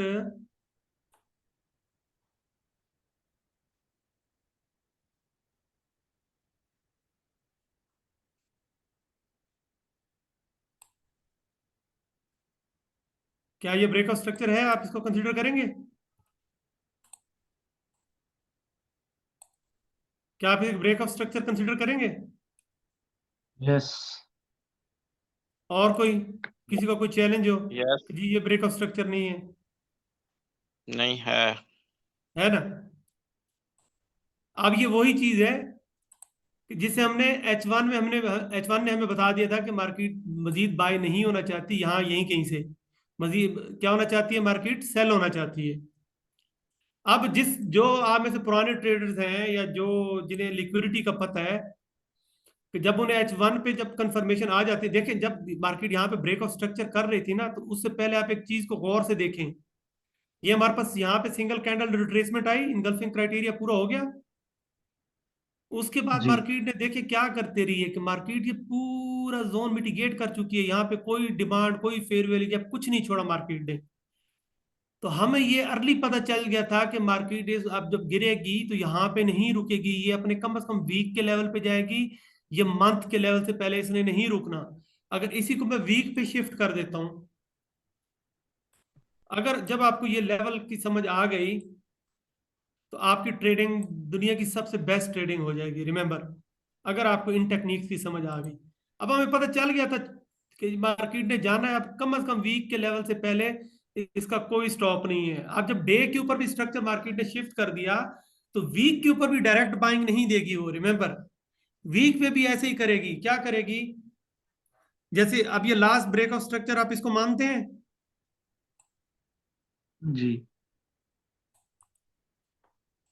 उसके बाद हमारे पास कौन कौन से लेवल आ गए, ये 2 का लेवल। अब ये देखे पावर, देखे अगर तो जिस बंदे को ये चीजें आ गई उसकी लाइफ में निखार है। अब मार्केट ने क्या किया, जब ये मार्केट गिर रही थी, मार्केट वीक के लेवल पे आई। अब वीक के लेवल पे अब देखें, ये इतनी बड़ी डिमांड पड़ी हुई है। ठीक है, अब जहरी बात, हम इतनी बड़ी डिमांड, अब आपका क्वेश्चन होगा कि जी हमें कैसे पता चलेगा कि कैसे एंट्री करेंगे? पॉइंट आता है ना जेन में, एग्जैक्टली वो आना भी चाहिए। अब ये देखें, मार्केट ने जब ये ब्रेकआउट स्ट्रक्चर किया, हमारे पास ये 2 का लेवल है और ये है 1 का लेवल।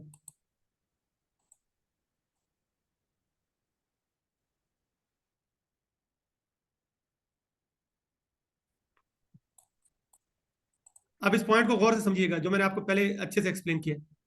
क्या अब हमारे पास H1 पे H4 पे डे पे भी स्ट्रक्चर नीचे को शिफ्ट हो गया था, तो उसके बाद देखें हमने हमेशा, रिमेंबर प्रायोरिटी जो है ना, हमने हमेशा बड़े जोन को देनी है। अब मार्केट आई, क्या यहाँ पे हमारे पास फेयर वैल्यू गैप पड़ा था? ऊपर लेवल 1 के ओवरऑल तो पास ये पड़ा है। पूरा इम्बैलेंस है, हाँ लेवल 1 का पड़ा है, लेकिन चूंकि ये बहुत बड़ा इम्बैलेंस था तो मार्केट ने तकरीबन 50% तक आई, 50% तक आई। उसके बाद मार्केट ने टैप किया, हमने क्या कहता हमेशा बॉडी का टारगेट लेते, उसने ये बॉडी का टारगेट दे दिया, बल्कि इससे भी ऊपर का दे दिया, ऐसे ही है जी। उसके बाद जब अगली बार मार्केट आएगी, मैंने आपको क्या कहा था मार्केट क्या करेगी कि पहले एक इंड्यूसमेंट करेगी या उसी लेवल पे जाके फेक आउट करेगी, एक नीचे क्लोजिंग करेगी, एक ऊपर करेगी। उसके बाद देख रहे हैं मार्केट जो मैंने आपको समझाया एग्जैक्ट वैसे ही किया, मार्केट ने अपने लेवल से नीचे आई, फिर ऊपर निकल गई, फिर बॉडी के आसपास गई। अब जब वो टारगेट नहीं दे के आ रही तो आप समझ जाइएगा कि मार्केट मजीद नीचे जाना चाह रही है। बट जब तक हमारे पास ये वीक का लेवल 2 इंटैक्ट है, हमने यहां से सिर्फ बाय ही देखनी है। अब इस जोन को आपने सिंपली प्योरीफाई करना है, आपने H4 पे चले जाना है, आपने H1 पे चले जाना है, वहां पे देखना है कि कहाँ पे अनमिटिगेटेड जोन पड़े हुए हैं। जैसे अगर फॉर एग्जांपल हम इस जोन को लेते हैं, 1,03,000 का जो है, यहाँ पे हम देखते हैं मे भी हो सकता है कोई डे का कोई फेयर वैल्यू गैप पड़ा हो या कोई ऑर्डर ब्लॉक पड़ा हो। हम इसको डे पे शिफ्ट होके देखते हैं, डे पे नहीं होगा एविडेंस तो हम H4 पे चले जाएंगे। अब यहाँ पे देखा ना, ये हमारा वीक का जोन था, और वीक के जोन के अंदर जब हमने इसको मजीद प्यूरिफाई किया तो हमें यहाँ पे क्या नजर आ रहा है? एक फेयर वैल्यू गैप भी है, एक फेयर वैल्यू गैप भी है, एक डिमांड भी है, ऑर्डर ब्लॉक भी कह लें, कुछ भी से कह लें। तो मार्केट ने क्या किया, जैसे उसको टैप किया। अब रिमेंबर मार्केट जो है ना,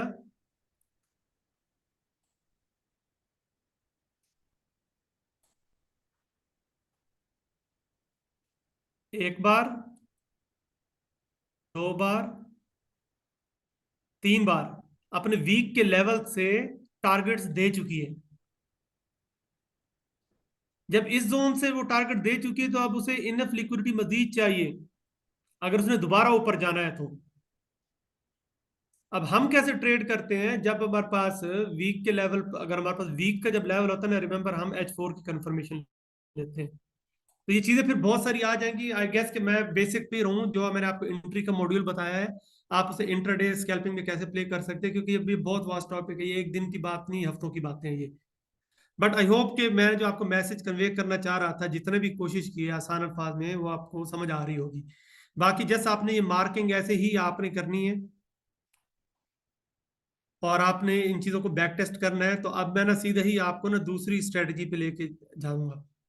उसके लिए भी रूल हमारे यही रहेंगे कि आपने किसी भी एरिया की अनमिटिगेटेड या कोशिश करनी है कि जो मैंने आपको लेवल मार्क करना सिखाया ना, वो लेवल मार्क करें। अव्वल तो कोशिश करें कि उसी तरह प्ले करें, 5 मिनट 15 मिनट पे भी जो भी आप करेंगे कि अनमिटिगेटेड जोन उसको टच पे। अगर अनमिटिगेटेड नहीं है तो वहां पे रूल नंबर 2 क्या आ जाता है कि आपने एक सिंपल सा पैटर्न देखना है कैंडल स्टिक्स का, वो कुछ ऐसे होगा।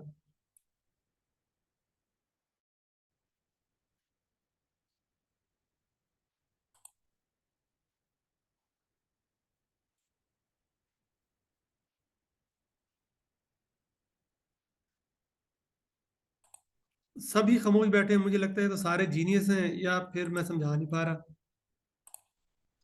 नहीं सर समझ आ मैं रही नहीं है आप। समझ रहा।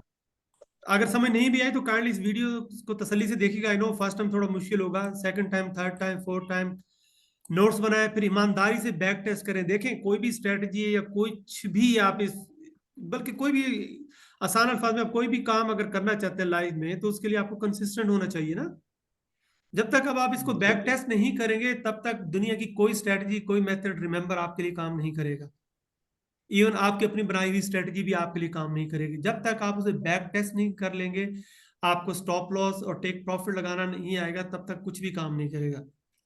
दूसरी जो इससे भी मैंने जो सिंपल रखी हुई है वो सिंपल है, वो कहीं भी बन जाए। यूजली कोशिश किया करें कि किसी सपोर्ट और रेजिस्टेंस के लेवल पे अगर बने आसान अल्फाज में, तो वहां पे उन्हें आपने प्ले करना है, स्पेशली बाई वाली साइड पे। कि फॉर एग्जांपल मार्केट ना कुछ इस तरह के पैटर्न बनाएगी। रिमेंबर हम लोग कुछ लेवल ड्रॉ कर लेते हैं कि जी हमारे पास ना ये ना बाइंग के लेवल है। फॉर एग्जांपल ये हमारे पास एक स्पेसिफिक ना बाइंग का लेवल है, ये ऐसे करके, ठीक है। अब मार्केट ऊपर से नीचे आ रही है कुछ ऐसे करके। अक्सर आपने गोल्ड को देखा भी होगा कि जब आता है तो बहुत स्पीड में आ रहा होता है।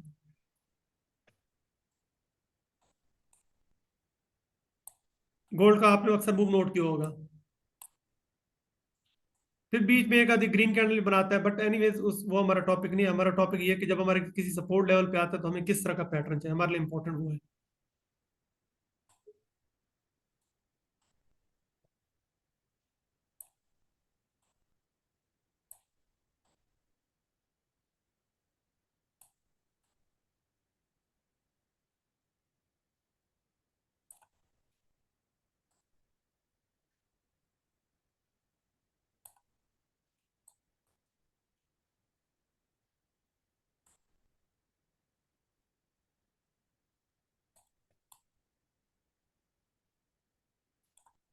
अब ये मैंने एक टाइप बनाई है कैंडल की कि आपने ना सपोर्ट के लेवल पे ना कुछ वो इस तरह की कैंडल देखनी है कि जिसके अंदर रेड कैंडल, रिमेंबर रूल समझ लें, कि जिसके अंदर वीक रिजेक्शन हो बहुत ज्यादा, ऊपर वाली साइड पे मिनिमम हो वीक रिजेक्शन, उसके बाद वेरी नेक्स्ट कैंडल उसका हाई ब्रेक कर दे। आपके लिए इंपॉर्टेंट होंगी ये तीन कैंडलें। ये कैंडल नंबर 1 होगी हमारी, ये 2 होगी, और ये कैंडल नंबर 3 होगी। कि पहली कैंडल जो है आपकी वो वीक रिजेक्शन हो, अगली ही कैंडल उसकी बॉडी के नीचे नीचे नीचे नीचे रहे, इसके ऊपर वीक ज्यादा ना हो। बॉडी अच्छी हो या नीचे से वीक रिजेक्शन हो तो और अच्छी बात है, वीक से वीक रिजेक्शन ना भी हो तो स्टिल फाइन। इनमें मैं कहता हूँ बार बिब्स, बार्स इनसाइड बार्स। ये मैं मॉर्निंग स्टार, इवनिंग स्टार या पिन बार की बात नहीं कर रहा। रिमेंबर गाइस, ये मैं पूरे कैंडल्स की बात कर रहा हूँ। आपने अक्सर वो पैटर्न देखे होंगे ना कि जी यहाँ पे इवनिंग स्टार आ गया, मॉर्निंग स्टार, यस, या पिन बार आ गई। वो पिन बार एक अलग स्ट्रेटजी है, ये भी एक पूरी कैंडल की एनाटॉमी है। कि जब आपके पास इस तरह का 3 कैंडल्स का पैटर्न हो, ये 4 कैंडल भी हो सकते हैं, ये वाली कैंडल इससे भी बड़ी हो, तो ये और जबरदस्त पैटर्न बनेगा। कि एक ऐसी कैंडल जिसके अंदर 3 से 4 कैंडल आ जाए, और फिर एक ग्रीन कैंडल जो लास्ट कैंडल है उसका हाई ब्रेक करके उसके ऊपर अच्छी क्लोजिंग दे दे, तो एक बहुत जबरदस्त इंडिकेशन होती है। फिर रिमेंबर, अगर आप 5 मिनट पे काम कर रहे हैं, आपका जो स्टॉप लॉस होगा, आपका स्टॉप लॉस होगा इससे 30 पिप्स नीचे का, इस कैंडल से। और आपने टारगेट करना है 1:2, मिनिमम टारगेट इसका होगा 1:2 का। समटाइम्स ऐसे भी होगा कि ये कैंडल फॉर एग्जांपल बहुत बड़ी बन जाती है, अगर यहां से आप एंट्री लेते तो आपका स्टॉप लॉस ही 300 पिप का बन रहा है, आपने वो ट्रेड नहीं लेनी। आपने फिर जस्ट वेट करना है। अगर तो वो कैंडल 1:2 दे के नहीं आई, पहले नीचे आएगी, तो यहाँ पे कुछ ना कुछ वो छोड़ गई होगी, कोई फेयर वैल्यू गैप कुछ इस तरह की। जब जब नीचे आएगी आपने जैसे उसके टेस्ट पे से बाई करना है, स्टॉप लॉस आपने वही रखना है, और टीपी भी आपने वही रखना है 1:2 का। ये सबसे सिंपल है, और ये मार्केट में डेली 3 से 4 बार बन रही होती है। आप इसे 5 मिनट, मिनिमम रिक्वायरमेंट 5 मिनट है, उसके बाद 15 मिनट पे आप मेरी तरफ से डे पे आप कर लें, फिर जाहिर बात है स्टॉप लॉस भी उस हिसाब से होगा। बट ये होगा कि ये ट्रेंड ज्वाइनिंग वाली होती है यूजुअली ना। ये इसकी पहचान आपको आनी चाहिए कि विक बार विक के साथ रिजेक्ट हो रही हो नीचे से कैंडल्स। फिर ये जो लास्ट 3 कैंडल्स हैं ये वेरी इंपॉर्टेंट है कि ये भी वीक रिजेक्शन कैंडल हो, ये कैंडल नंबर 1 वीक रिजेक्शन हो, उससे वेरी नेक्स्ट कैंडल, रिमेंबर इसके अंदर हमें गैप नहीं चाहिए, कोई डोजिया नहीं चाहिए, उससे वेरी नेक्स्ट कैंडल इसकी बॉडी के नीचे क्लोज हो, बट ऊपर से उसकी रिजेक्शन ज्यादा ना हो, और उससे वेरी नेक्स्ट कैंडल इसका हाई ब्रेक कर दे, तो आपने बस वहीं से एंट्री लेनी है। स्टॉप लॉस इससे 30 पिप नीचे का रखना है, और 1:2 को आपने टारगेट करना है। समझ आई है कि नहीं चीज सी? आ गई। चले अब हम इसको चार्ट पे थोड़ा प्रैक्टिस कर लें। जी जी। चले अब हम चार्ट पे चलते हैं फिर। तो रिमेंबर उसके लिए आपको सपोर्ट रेजिस्टेंस का पता होना चाहिए। अगर उसका नहीं पता तो अगेन ये स्ट्रेटजी आपके लिए काम नहीं करेगी। चले हम आ जाते हैं जी चार्ट पे। आप सबका फेवरेट गोल्ड।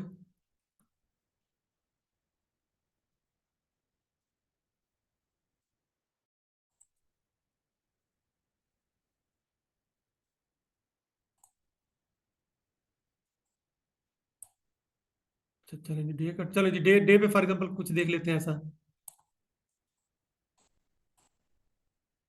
ये देखिए बड़ी प्यारी एग्जांपल डे पे पड़ी हुई है।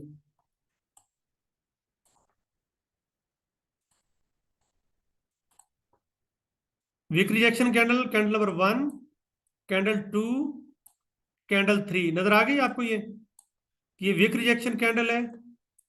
उसके बाद अगली कैंडल जो है इसके बॉडी के अंदर क्लोज हुई है, और वेरी नेक्स्ट कैंडल देखिए बहुत खूबसूरत इसकी क्लोजिंग आई है।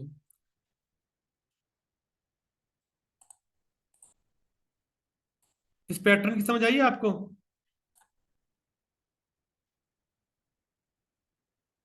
हाँ जी, बिल्कुल ठीक कह रहे हैं आप। ठीक है, तो ये तो खैर एनीवेज डे पे, अब जाहिर बात है डे पे तो रिटेलर काम नहीं करता, यूजली 5 मिनट, 15 मिनट, 30 मिनट, 1 घंटा पे काम करता है। ठीक है, तो हम कोशिश करते हैं वन बाय वन जाते हैं सब टाइम फ्रेम पे। या आप लोग बता दें, जैसे उसकी मैं 3-4 एग्जांपल्स आपसे शेयर करूंगा, फिर हम ये एंड करेंगे, क्योंकि वीडियो ज्यादा लेंथी भी हो जाए तो लोग फिर ज्यादा गौर से नहीं देखते। आप मुझे कोई सा भी टाइम फ्रेम बता दें जिस पे आप लोग जनरली काम करते हैं, 5 मिनट पे करते हैं, 15 मिनट पे, 30 मिनट पे, तो हम उसी में प्रैक्टिस करने की कोशिश करते हैं इसको। 15 मिनट पे करें। 15 मिनट। चलो जी 15 मिनट्स पे आ जाते हैं।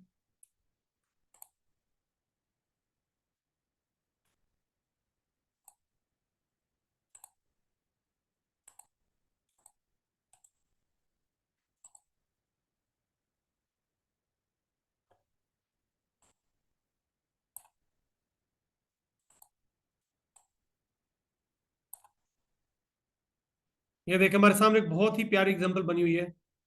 अगेन मैंने आपसे जैसे कहा कि देखिए आप लोगों को ना अपने सप्लाई डिमांड, सपोर्ट रेजिस्टेंस का पता होना चाहिए। अब ये यहाँ पे देखें हमारे पास ना कन्फ्लुएंस भी काफी सारे पड़े थे। ये देखें कि हमारे पास यहाँ पे एक फेयर वैल्यू गैप पड़ा था, ऑर्डर ब्लॉक भी कह लें, डिमांड भी कह लें, ये भी कह लें। ठीक है, आप ये देखिए कितना खूबसूरत सेटअप बना है। Candle number 1, candle number 1, candle number 2, candle number 3, ऐसे ही है।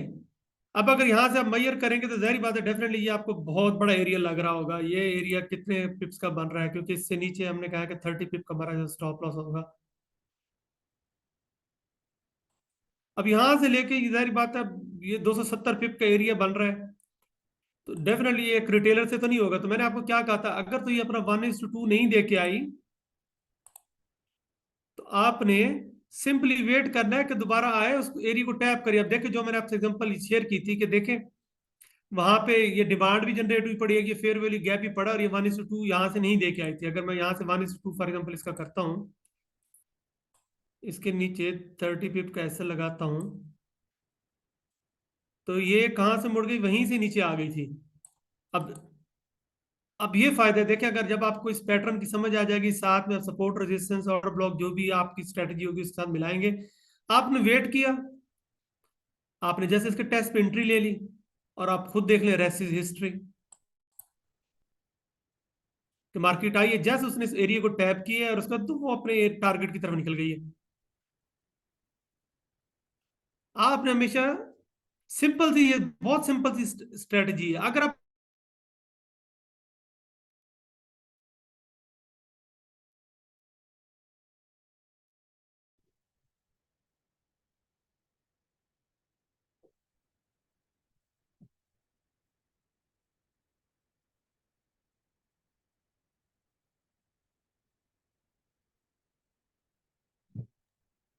आवाज नहीं आ रही।